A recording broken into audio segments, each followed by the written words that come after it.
Okay, Bromwich separated his argument that he made out into about 3 parts, following with a conclusion which obviously concludes everything and ties everything back together again with this notion of American exceptionalism.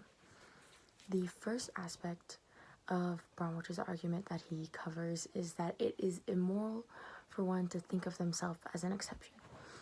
He breaks this down into three different reasons, more or less. They're all fairly implicit reasons, which does weaken his argument a bit, but they come as follows. They're written as follows. It can make you a danger to yourself and others if you think of yourself as an exception. It causes a lack of awareness in yourself if you consider yourself an exception. And it can cause one to think of themselves to think of their exceptionalism as not of their own doing, but of God, destiny, or history. This aspect of Bromwich's argument more or less covers the immorality of considering yourself an exception. Now, he does not directly define what he sees as immoral or not. It is a very broad term, but you can use implicit reasoning when it comes to this aspect of his argument. He sees being a danger to yourself and a danger to others as being immoral, and that is a result of considering yourself as an exception. He also considers ignorance about one's own actions or lack of self-awareness to be immoral. And when it comes to a higher power controlling your role of exception, it is clear that he also believes this to be immoral, because if you believe something higher than you created this exceptionalism, then you have no way to break it or defy it. It gives you an escape hatch for why this is completely valid, and there's nothing you can do to change it, because you're just a person and you're not God or destiny or history, which he also believes this type of excuse to be immoral. The second aspect of Bromwich's argument is the meanings of exceptionalism. He covers exceptional by nature, exceptional by history and circumstances, and exceptional to me because it's mine, or being a part of a greater whole. Now, this aspect of his argument is actually very important, because we as the audience need to know what types of exceptional he's covering. If you don't properly define the topic in which you're arguing about, then your argument messes with some of its validity. It doesn't have very much credibility or ethos. Exceptional by nature is kind of an inherent type of exceptionalism. Exceptional by reason or of history or circumstances, that's as if the people or events that happened before you existed create your exception. Like, you're an exception because of your connection to these events that have already occurred. Or exceptional to me, it's kind of your own interpretation of what the whole should be and how you're supposed to work within that whole. And the third part of Bromwich's argument that he covers is going over an example of another nation that thought of themselves as exceptional. The nation he talked about was Athens. Athens kind of had the philosophy that they had a whole important future which was guaranteed by the past that they had. While he's discussing this other nation, he brings into light Abraham Lincoln's Gettysburg Address. He talks about how the past can be scorned away by the future, which is almost the opposite of the Athens philosophy. It discusses that your past, regardless of how incredible it was and how much power there is and how connected you are to it, it can be absolutely destroyed and become irrelevant if your actions and your future actions are the opposite or contrast in a way that's too intense for that past to have any more strength going forward. And he also talks about how family and nation should not be the same thing, and that an unconditional love of our country causes detachment and hostility towards other countries. He brings this point up because it is not correct to view your nation with the unconditional love that you would view your family with. He talks about the contrasting elements between the two and why they should not be put in a situation where they seem equal in any light.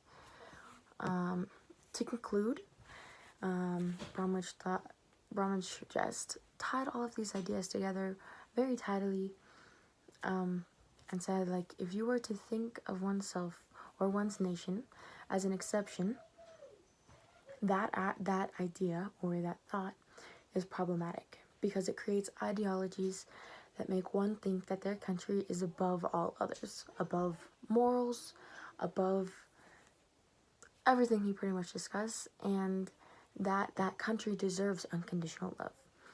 And as we just went over, he argues that that is immoral and that it is inaccurate as well and should not be considered in that light. Hello. This is Jeremiah Todd, and I will be covering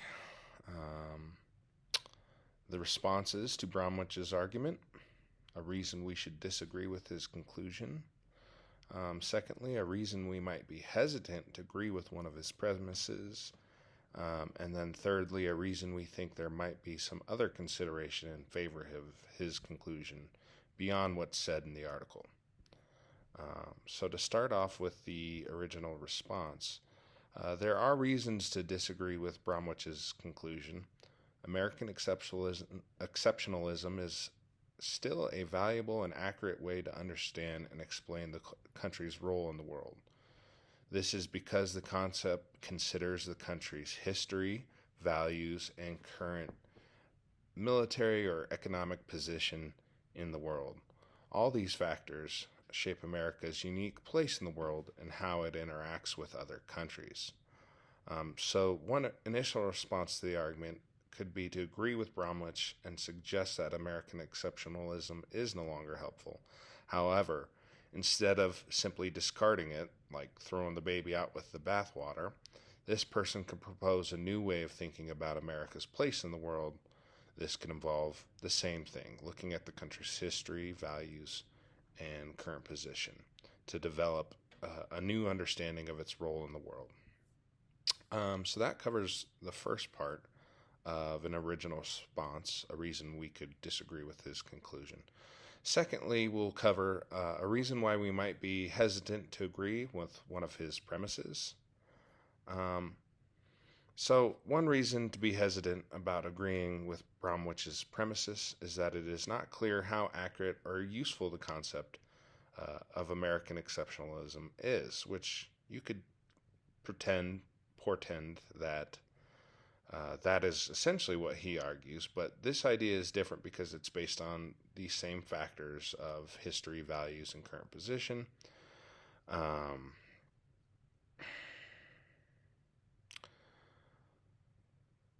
So it's not a static concept, right? The concept is based on several factors that no longer accurately reflect America's place in the world.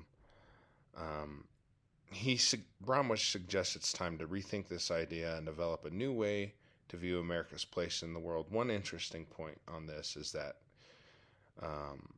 the concept of American exceptionalism is not static, as I said earlier. This means that it can change over time. Therefore, just because American exceptionalism is no longer accurate or valuable currently does not mean it will not be so in the future. Okay, so that's part 2. Part 3, we're going to be talking about a reason we think there might be some other consideration in favor of his conclusion beyond what's said in the article.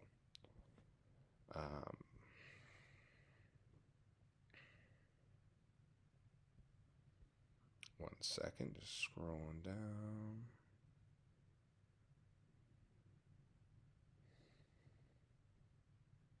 Okay, so one reason to disagree with Bromwich's conclusion is that American exceptionalism is still a valuable and accurate way to understand and explain the country's role in the world. Uh, all these factors shape America's unique place in the world and explain how it interacts with other countries. One response to this argument could be that American exceptionalism actually is still necessary to maintain global power and influence. Bromwich himself acknowledges that the United States is still a powerful country, but argues that this is no longer enough. America needs to change its mindset to remain a leader on the global stage. Another response outside of the article could be that Bromwich's argument relies too heavily on negative aspects of American history, and that many positive examples of American exceptionalism should be taken into account but are not. All right, and then lastly, I'm going to just give a secondary response to Bromwich's argument.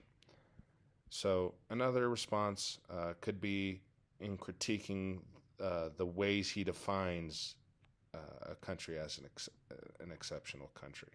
So in his second definition of a country, he talks about that it is not currently exceptional, but on the correct path to being exceptional, and that this is what in turn makes the country exceptional. So, to quote Bromwich, here the nation is supposed to be admirable by reason of history and circumstance. Not my country right or wrong, but my country good and getting better all the time seems to be the standard here. The promise of what the country could turn out to be supports this faith, he states. His third definition on what makes a country exceptional is someone's personal belief that the country is inherently exceptional. Yet the author uses no support in his second definition of a country that fits this description. What's to say when a country will finally reach its exceptional state? Or who is to say, more accurately? Who's the one to define that the country has reached its exceptional state? This definition itself lends to a purely personal interpretation of what makes a country exceptional, in turn making the third definition redundant, as it is inherently exceptional based on personal interpretation. Because of this, anyone can take the personal stance in saying that their country is exceptional and then support it using Bromwich's own argument. Here's an example. America actually is an exceptional country because it is admired by the reason of history and circumstance. So this wraps up the critique of Bromwich's argument. Thanks so much.